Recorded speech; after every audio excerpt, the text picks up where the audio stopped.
Good morning. You get me again today for the second day in a row. Jeff is still on vacation and he's having such a good time on vacation. And he said, I'd really like to stay on vacation. Will you trade with me?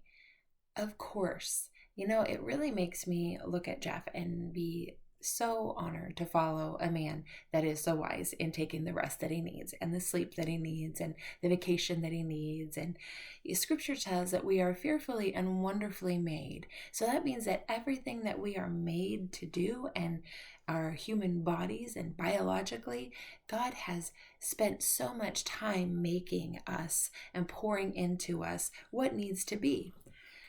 We're made for 8 hours of sleep a day or night. And scripture says that he gives rest and sleep to those whom he loves.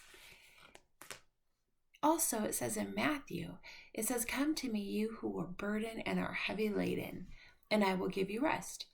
Now that word rest means to refresh. God will give us refreshment as we come and lay our burdens down.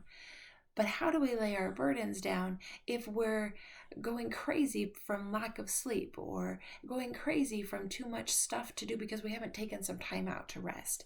The very first day that God made Adam on the sixth day of creation, right after he made him, it was evening. And then it was morning.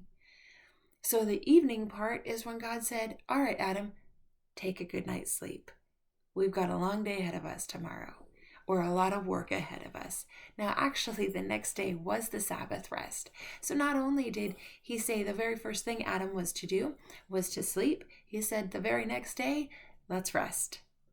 That means it was super important to God to be the very first thing that he taught man how to do.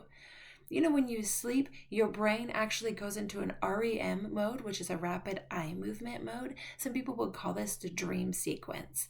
Now, when this happens, your brain is literally taking things from the right side of your brain, which sees the overall picture, and puts them into the left side of the brain, which compartmentalizes them and puts them where they belong in your brain. So if you don't get the full cycles of sleep that your body needs, and you don't go into that REM sequence a couple times a night, then your brain will wake up in the morning pretty foggy, and you might actually have memory loss throughout the day, or people that are really sleep deprived will get hallucinations because things will come into their brain that haven't been put in the right part of their brain because they haven't had a good night's sleep. We are fearfully and wonderfully made. We are made to have that good night's sleep. Also, with our rest, we are made to have some rest and to rejuvenate in the Lord. Scripture says, be still and know that I am God.